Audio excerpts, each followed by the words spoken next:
wakati ambao unafaa kwa ajili ya utukufu wa Mungu Baba.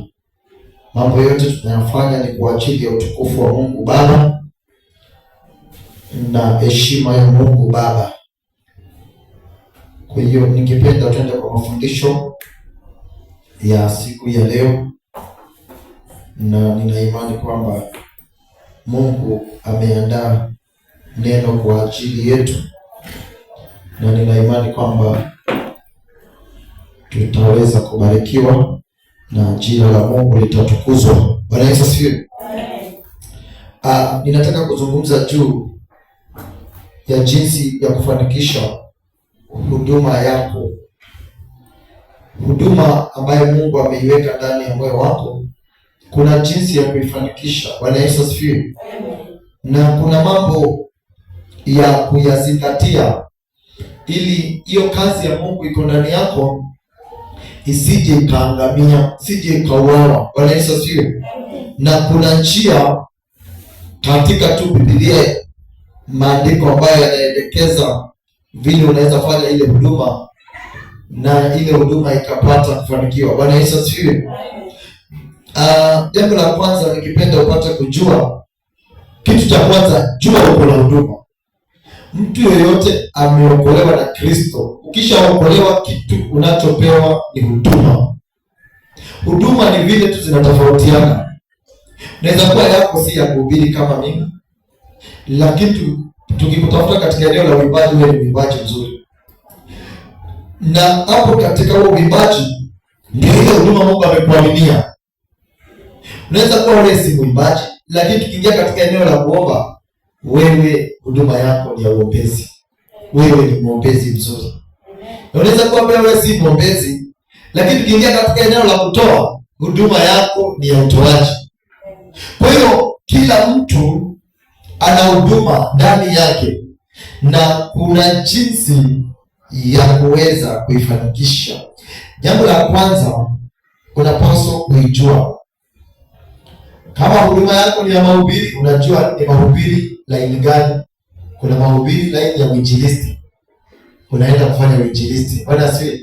Kama wewe ni mhubiri, unajua mimi ni mhubiri mwalimu, unakaa katika laini ya walimu. Kama wewe ni nabii, unakaa katika laini ya nabii. Kama wewe ni apostle, kazi kuu ya apostle ni kuweka kanisa foundation, msingi. Unakaa katika huduma ya apostolic. Kama wewe ni mchungaji, unakaa katika laini ya uchungaji. Na uipende huduma yako. Uipende huduma yako, kwa sababu usipoipenda huduma hautaweza pia kuifanikisha. Kuna mambo ya kuzingatia ili huduma hiyo isije ikaangamizwa. Kuna maroho huwa yanaangamiza huduma, na ili huduma yako isije ikaangamizwa, jambo la kwanza la kuzingatia ni kujitoa kama sadaka iliyo hai kwa ajili ya hiyo kazi ya Mungu. Unajitoa, yaani una huduma alafu unajitoa. Mtu ambaye ana huduma, kwa mfano kuna huduma ya uimbaji na unataka huduma yako ifanikiwe, ukisikia tu ni wakati wa praise and worship practice, haupaswi kusukumwa. Kwa nini? Lazima kuwe na unajitoa. Unajitoa kwa sababu unataka hii huduma iimarike, hii huduma isije ikafa. Unaenda katika practice, inatusaidia kuongeza maarifa, inatusaidia kujua zaidi, inasaidia kipawa chako kipate kuinuka. Lakini lazima ujitoe kama sadaka. Ukisikia ni huduma, ukisikia ni wakati wa kumtumikia Mungu katika huduma hiyo ndani yako, unasikia kumtumikia Mungu kwa kujitoa. Huwezi ukasema ninashikana, kwa sababu huduma itakuvia hapo. Unasema unashikana, unajitoa na kupenda kufundishwa vile huduma inafanyaga kazi. Lazima upite katika mafundisho. Hii huduma inatakiwa mafundisho ikue, na ndio ikue inatakiwa mafundisho. Na kuna kitu kingine ningependa nifahamishe, kama una huduma ya uimbaji, tafuta waimbaji, jiunganishe na waimbaji ambao unaona mnaendana. Ndege wafananao ndio huruka pamoja. Ukitafuta waimbaji, huduma yako ya uimbaji itaongezewa neema na mafuta, na utajifunza vitu vingi. Kama wewe ni mwinjilisti, fuata sana huduma za wainjilisti, ndio wakuongeze maarifa hiyo uinjilisti inafanywaje. Kwa sababu ukiwa wewe ni mwinjilisti na ukafuatana na wachungaji wengine, huwa wanatamkia huduma za watu vibaya, huwa wanaua vipawa za watu. Ukimfuata na wewe ni mwinjilisti, anadharau injilisti, anadharau huduma yako ya injilisti. Sasa ukiona mtu wa namna hiyo, usifuate mtu ambaye anaua kipawa yako. Fuata mtu ambaye hata anakushauri vile utaifanya. Ukiwa wewe ni nabii, huwezi fuata mtumishi ambaye si nabii, kwa sababu watumishi wengi ambao hawana kipawa cha unabii wanatamkiaga walio na huduma ya unabii vibaya. Unafuataga mwenye ana mafuta kama yako. Elisha alifuata Elia kwa sababu huduma iliyokuwa ndani ya Elisha zinaendana na ya Elia. Usifuate mtu ambaye unaona huduma yako na yake haziendani. Hapo hata kusaidia, kwa sababu huduma zinakuwa na kinataka connected, zinakuwa connected na ile iko ndani ya fulani, na yangu nataka iwe kama hiyo. Unaweza kuwa tuko waimbaji 10, lakini kuna mwenye unasema mimi nataka neema ile. Fuata hiyo ambao unasema nataka neema ile. Bwana Yesu asifiwe. Tunaweza kuwa tuko wahubiri wengi, lakini kuna huduma unaiona inaendana na yako. Fuata huyo. Amen. Maana ukimfuata huyo, mafuta yaliyo ndani yako na mafuta yaliyo ndani ya yule ni moja. Hizi huduma hata kama wewe ni mwinjilisti, kuna vile hiyo huduma ya mwinjilisti imeconnectiwa ndani yako. Unaweza kuta kuna mwinjilisti mwingine lakini hamwendani.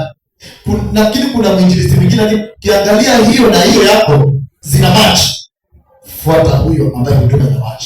Amen. Kama wewe ni unasikia ndani yako kuna deliverance, fuata mchungaji aliye na deliverance, atibue hiyo. Ukienda mahali hakuna kwa deliverance, sikio kiko wapi na wao.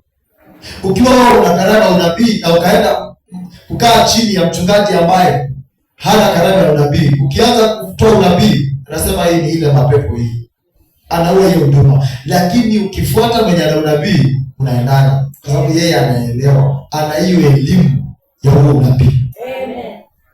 Kwa hiyo huduma yako utaipenda. Huduma yako, kumbuka hii huduma si mwanadamu amekupatia. Hii huduma ni Mungu aliye hai amekupatia, na Mungu aliyekupatia anaitakia mema. Mungu anataka hii huduma ifanikiwe iende mataifa. Hii huduma anataka ifikie watu wengi, ndiposa ameiweka ndani yako. Imewekwa ndani yako ifanyike baraka ya watu. In fact, huduma wewe ndio umeibeba, lakini hii huduma umeibebea watu. Huduma hata si wewe hujabeba kwa ajili yako. Huduma imewekwa ndani yako kwa sababu ya wengine. Ufanyike baraka ya watu. Bwana Yesu asifiwe. Amen. Ukisoma kitabu cha Warumi 12 na ule mstari wa kwanza, utaona Biblia inatushawishi sana kujitoa sadaka. Mwenye anajitoa sadaka ni mwenye akona huduma. Hakuna kitu kinaweza kikakuzuia wewe usimtumikie Mungu, kwa sababu umejitoa, umeelewa huduma yako, na ili huduma yako isonge lazima kuna kujitoa. Na watu ambao walifanyaka bidii na kujitoa, huduma zao zilifanikiwa duniani. Biblia inasema, basi ndugu zangu, ni Paulo anaongea na kanisa la Roma akiwaambia, basi ndugu zangu, na wasihi kwa huduma zake Mungu, ninawaomba kwa huduma ambazo Mungu ametupatia. Akamwambia, ninawaomba itoeni miili yenu iwe dhabihu iliyo hai. Itoeni miili yenu. Unajua huduma huwezi ifanya bila mwili. Kwa hivyo hii mwili ndio inabeba roho. Ni lazima uwe na kutoa mwili, ubebe roho, uipeleke katika eneo la huduma. Hata vile umekuja hapa kanisani, mwili uliutoa ukautoa eneo fulani ukaupeleka katika eneo la kanisa, kwa sababu usingeenda bila mwili, roho isingeenda bila mwili. Kwa hivyo hapa unajitoa mwili, lakini katika huku kutoa mwili ndiko unapeleka roho katika kazi. Ndio unapeleka roho ipate mafundisho ya vile huduma ya Mungu itaweza kufanikiwa. Kwa hivyo hakuna huduma bila kutoa mwili. Huduma inaanza na unautoa mwili wako, unaupeleka katika huduma. Biblia inasema dhabihu iliyo hai, mwili wako ndio dhabihu. Wewe unaye huduma, lazima ujifunze kutoa mwili kama dhabihu, kama sadaka. Sadaka yote inapotolewa huwa haisemi usinitoe. Sadaka huwa inanyamaza. Sadaka inaendeshwa na mwenye ambaye anatoa. Kwa hivyo mwili wako lazima ujifunze kuuendesha katika kule kumtumikia Mungu, katika ile bidii, katika kule kupeleka mwili katika kazi. Na ukijifundisha hapo kupeleka mwili katika huduma, basi huduma yako itainuka. Kwa mfano sasa hivi wewe unaombeanga watu, unahitajika kuombea watu pengine Sultan pale hospital. Usipoenda na mwili ukapeleka mwili kutumikia Mungu, ukienda na mwili ndio roho wa huduma aliye ndani yako, ndio huduma inaenda kufanyika. Lazima upeleke mwili, na hapo ndipo ibada. Mungu anatafuta ibada, mtu ambaye atatoa mwili wake dhabihu amtumikie Mungu kikamilifu.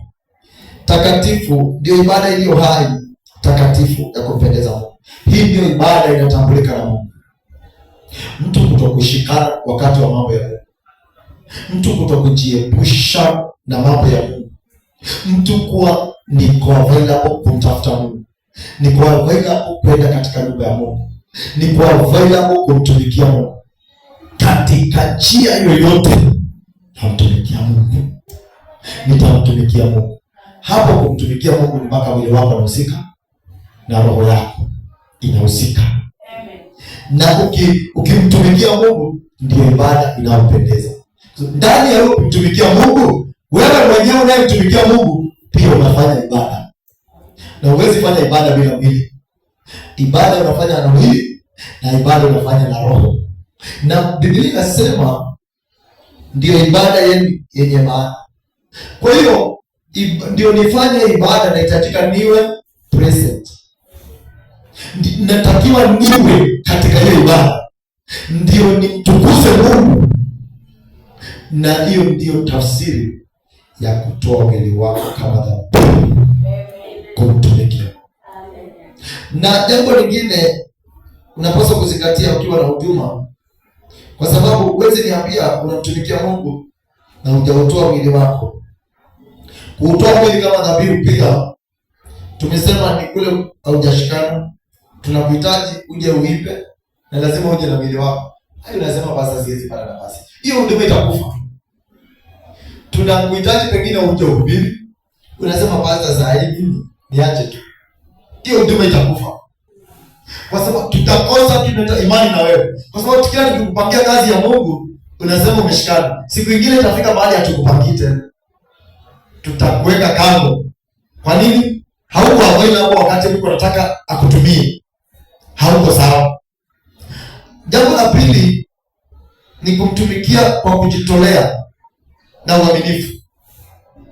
Husukumi sasa, nimejitoa, ninajitoa kwa Mungu, ninamtumikia kwa kujitolea.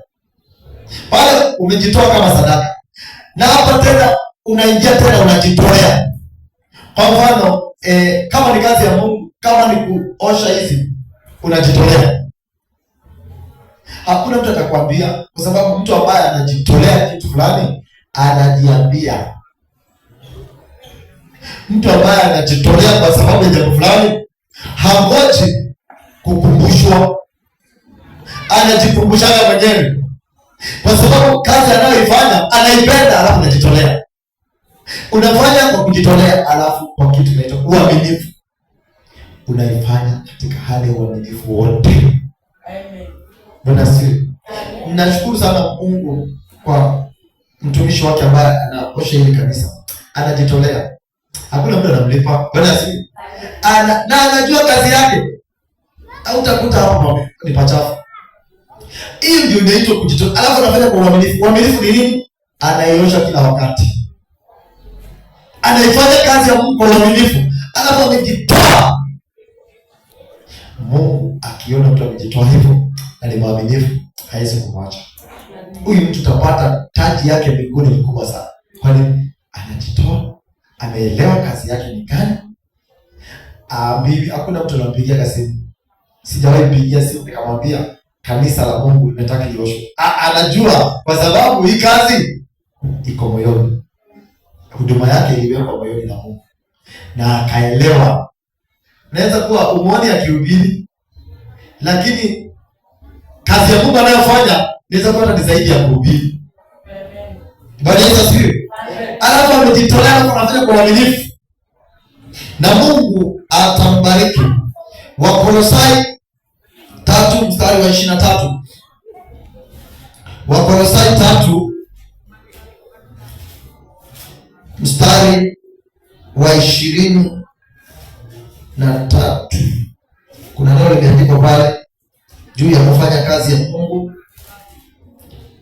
Biblia inasema lolote mfanyalo nifanyeni kwa moyo. Kwa moyo ndio kujitolea. Fanya kwa moyo. Kwa sababu usipofanya kwa moyo utakumbushwa. Bwana asifiwe. Na mtu ambaye anakumbushwa ni kama analazimishwa, haipendi ile kazi. Ni kama ni kuambiwa, ni kama ni sheria amewekewa. Kazi ya Mungu hupaswi kuwekewa sheria. Kwa sababu tunatumia kitu tunaita kwa grace. Ni wakati wa neema. Ni wakati wa mtu kujitolea. Ni wakati wa mtu kwenda kumwabudu Mungu. Lakini Biblia inasema lolote mfanyalo, chochote unachokifanya katika kazi ya Mungu, katika huduma ya Mungu, hicho ambacho unachofanya katika huduma ya Mungu, lifanye kwa moyo. Jitolee katika uaminifu. Fanya kwa moyo. Kwa moyo pia ninafanya Mungu aone, si pastor anione. Kwa sababu pastor akikuona hakuna kitu kinaongezeka. Mungu akikuona anakuongeza touch. Anakuongeza miaka ya kuishi. Anakubariki. Anakulinda. Anakuinua. Akiona Mungu ukiwa umefanya kazi yake kwa kujitolea kwa moyo. Na Biblia inasema kama kwa Bwana fanya kama ni Mungu anafanyia, si pastor, si washirika wanione. Baada ya kuona wanakusaidia nini? Baada ya kuona hakuna. Sasa fanya kama ninafanyia Mungu. Kumbuka hii huduma ni ya Mungu, si ya mtu. Mungu ndio boss. Fanya huduma ukimtumikia Mungu. Sema Mungu, unaniona? Unaniona Mungu? Uniona nimesimama na kanisa, hata pesa za nyumba nimelipa. Sasa hizi zote ni huduma. Fanya Mungu aone. Usitake mtu ajue, usitake mtu aone. Fanya ukielekeza moyo wako, Mungu nipe nguvu zaidi. Na wakati unafanya kazi kama hizi, ni vigumu sana kugonjeka. Na ukigonjeka bahati mbaya, mwambie Mungu, utainamaje niache kanisa? Nitafuaje nguo? niponye. Bwana Yesu asifiwe. Niponye nikutumikie. Kwa sababu Mungu ni mwaminifu, utaponywa kwa sababu uko na huduma. Mara mingi watumishi wanasema hivi, mtumishi hata akiwa ni mgonjwa kabisa, akikanyaga kwa madhabahu ya Mungu wakati anahubiri ama anaimba, anapona. Akishamaliza hudumu, huwezi hudumu ukiwa mgonjwa, unaponywa na neema ya Mungu. Ukitoka nje unakuteka. Lakini ukiwa unatumikia Mungu saa hiyo, napona kabisa, napona. Lakini ukitoka pale, unasikia pale ile hali imenianza. Umetoka nje ya neema basi. Sasa unapaswa wakati huo umekanyaga madhabahu, unatumika na ulikuwa mgonjwa, unamwambia Mungu, nikitoka katika madhabahu sitaki nitoke na ugonjwa. Maana pia niko na kazi nyingine hapo nataka kutumikia mahali. Kwa hivyo sitaenda nikiwa mgonjwa. Ukiipenda kazi ya Mungu na ukaifanya kazi ya Mungu katika moyo wote na ukafanya kana kwamba unamtumikia Mungu, Biblia inasema uifanye kwa moyo kama kwa Bwana wala si kwa mwanadamu. Usifanye mwanadamu akusifu. Sifa za mwanadamu zinakuondolea sifa za Mungu. Wacha Mungu ashuhudie wema wako. Fanya huduma mpaka Mungu ashuhudie, kama vile alishuhudia kwa Ayubu. Akasema huyo Ayubu ni wangu, hata shetani fanye nini na kuruhusu, lakini nimesha confirm ni wangu. Wacha Mungu ashuhudie mbele za malaika, wewe umekuwa baraka katika kazi, umefanya bidii katika kazi yake, katika hiyo kazi ya Mungu. Wacha Mungu awe anakaa tu na ushuhuda wako, nakaa na ushuhuda wako. Kama ni kutoa, toa ukijua ni Mungu. Mimi natoa. Kama si Mungu singetoa, lakini kama ni Mungu natoa. Mungu akaake na hiyo ushuhuda. Kuna kitu tawala ulifanya katika kazi yake. Hiyo ndio itafanya Mungu anakupigania vita. Mungu anakutetea, Mungu anakubariki. Maana ndio akikubariki kazi yake iko hapo. Bwana Yesu asifiwe.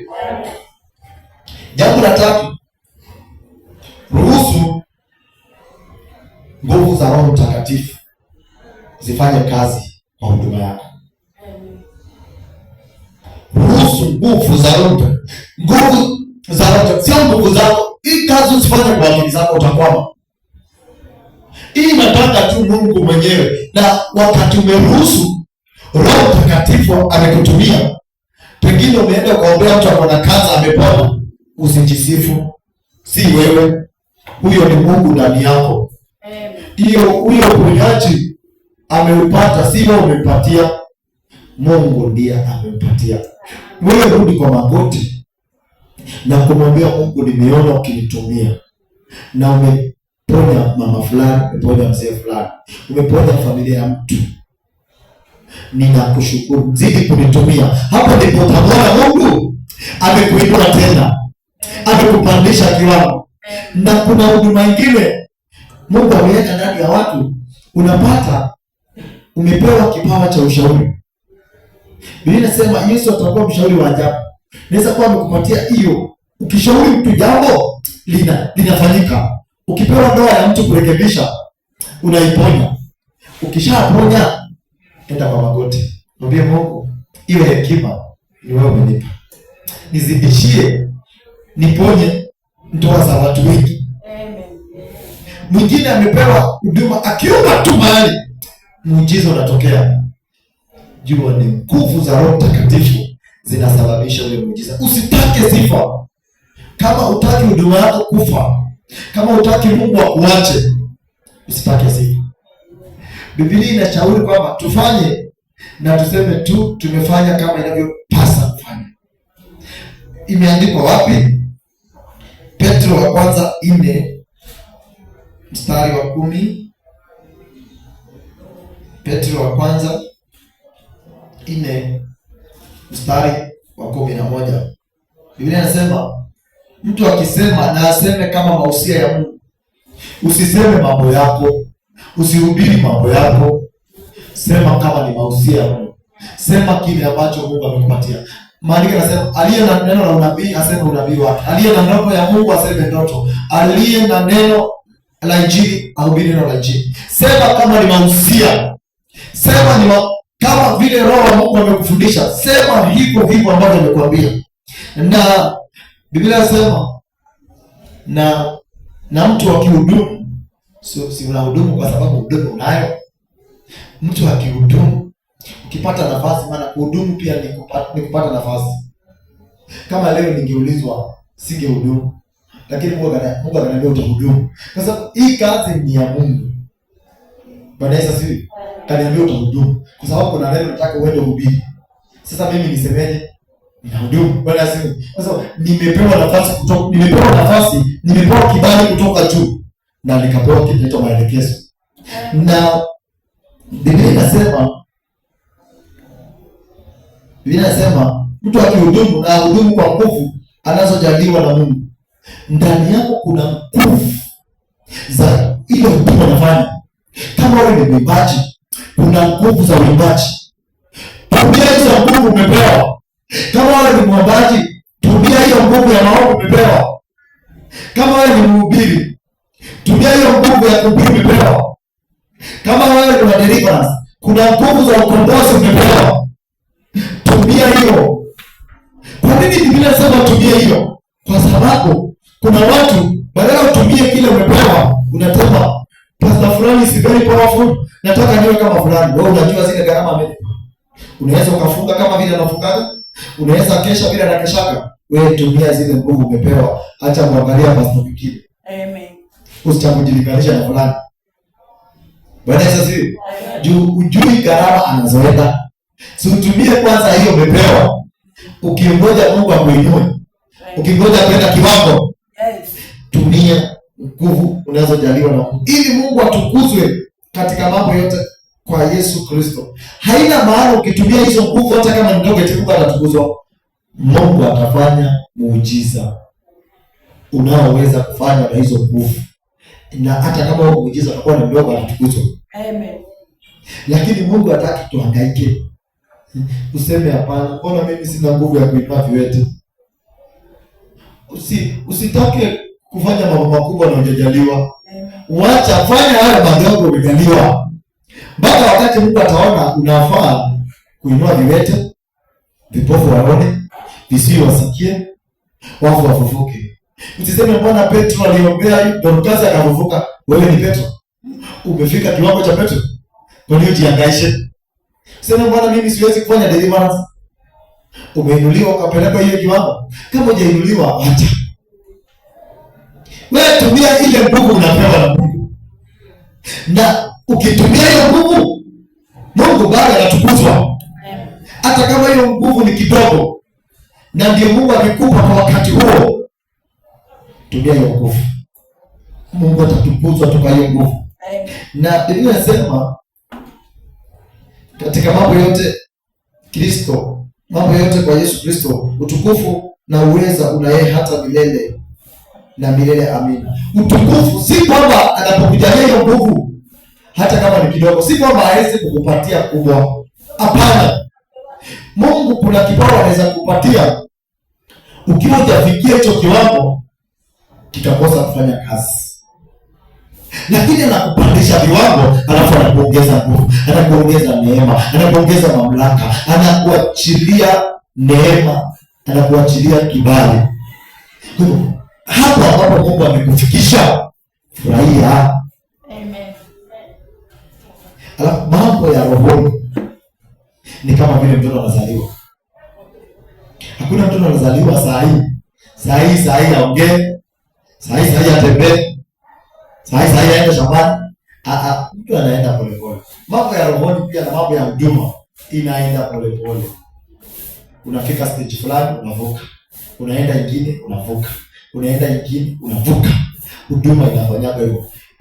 Hii tangu mtoto anazaliwa anakuwa hizi kujipindua, anapatiwa neema ya muda mpaka ile siku anajua kujipindua. Akijua kujipindua anavuka hiyo. Kimweka hivi utapata ameinamana hivi. Saa nyingine anaenda mpaka anafika neema ya kutambaa. Anatambaa. Siku nyingine tunaona amesimama lakini hajapiga hatua. Wewe shukuru tu amefika hiyo kiwango. Ana hiyo neema ya kusimama. Siku unapata amepiga hatua mbili ameanguka. Ana hiyo neema. Mambo ya huduma inaenda hivyo. Usiseme mimi sasa niko na karama ya uimbaji, ninataka niimbe kama Wilberforce. Ni uongo. Unajua amekula gharama gani mpaka akafika hapo? Nataka kwa miezi miwili niwe na kanisa kubwa. Ni uongo. Kanisa kubwa itakuja wakati wa Mungu. Majira ya Mungu itakuja. Si kwamba itakuja, lakini uwe umepita darasa zote. Uwe sasa wako hizo kiwango umejaliwa na hiyo nguvu.